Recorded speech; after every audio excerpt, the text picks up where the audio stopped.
नमस्कार दोस्तों।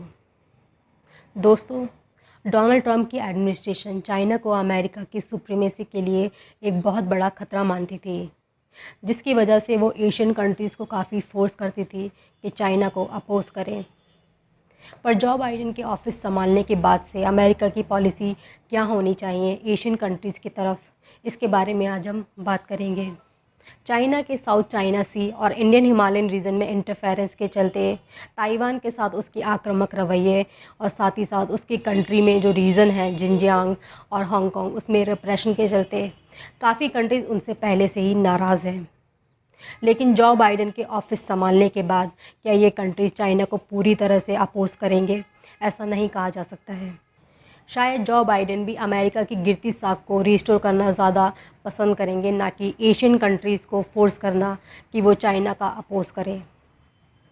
सीक्रेटली जो एशियन कंट्रीज़ हैं वो चाइना को अपोज़ करना भी चाहते हैं, जिसने साउथ चाइना सी में अपने आप को काफ़ी मजबूत किया है।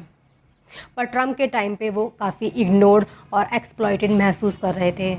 जैसे अमेरिका ने साउथ कोरिया और जापान, जो कि इसके अलाइज भी रहे हैं, उनको वार्न किया कि वो उनकी जो कंट्री है उसमें अमेरिकन ट्रूप्स के लिए, उनके डिप्लॉयमेंट के लिए पूरी कॉस्ट को पे करें, नहीं तो वो ट्रूप्स को वापस बुला लेंगे।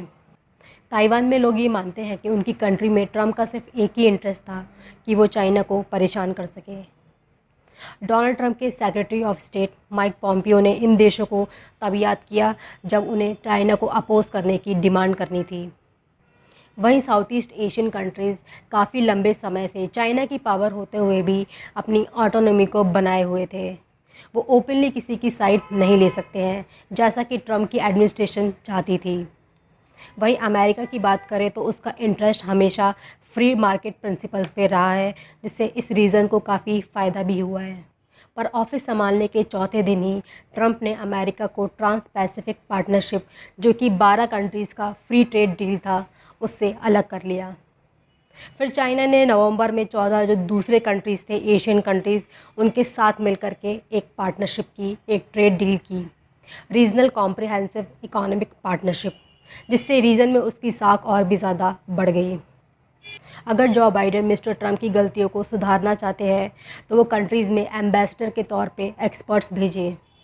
साथ ही साथ आसियान जैसे प्लेटफॉर्म में, जहां अमेरिका अब तक नहीं जा रहा था, वहां पे अपने रिप्रेजेंटेटिव्स भेजने चाहिए। पर सिचुएशन पहले जैसी हो जाए, ऐसा कहना काफ़ी मुश्किल है। मिस्टर जो बाइडेन ने ये क्लियर किया है कि वो ट्रांस पैसिफिक पार्टनरशिप और दूसरी डील करने में अभी जल्दी नहीं करेंगे।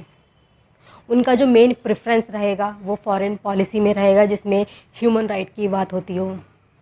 पर देखने वाली बात है कि अमेरिका के एलाइज भी ह्यूमन राइट वॉलेशन में इन्वॉल्व हैं। कोई उन्हें क्रिटिसाइज़ करे ये उनको पसंद भी नहीं आता है। इसीलिए बहुत सारे कंट्रीज़ अमेरिका को चाइना की तरह ही एक परफेक्ट अलाई नहीं मानते हैं, पर उनके पास दोनों कंट्रीज़ को डील करने के अलावा कोई चारा भी नहीं है। इन एशियन कंट्रीज़ को अमेरिका और चाइना की लड़ाई की काफ़ी आदत भी हो गई है, पर अगर ये लड़ाई ज़्यादा बढ़ती है तो इन कंट्रीज़ को काफ़ी परेशानी होगी। एशियन कंट्रीज़ के लिए ये बेटर रहेगा कि वो अमेरिका के साथ अपनी इच्छा से काम करें, जैसा कि पहले होता आया है जब वो अमेरिका की टेक्नोलॉजी, ओपननेस, इनोवेशन के लिए उससे प्रभावित होते थे। अमेरिका को भी चाहिए कि वो एशियन कंट्रीज़ के लिए चाइना के अगेंस्ट में एक शील्ड बने, उसके लिए एक सिक्योरिटी बने, ना कि उन्हें एक्सप्लॉइट करे, उन्हें फोर्स करे। ये था इस टॉपिक के बारे में। अगर ये वीडियो आपको अच्छा लगता है तो इसे लाइक करें, शेयर करें, चैनल को सब्सक्राइब करें। Thank you.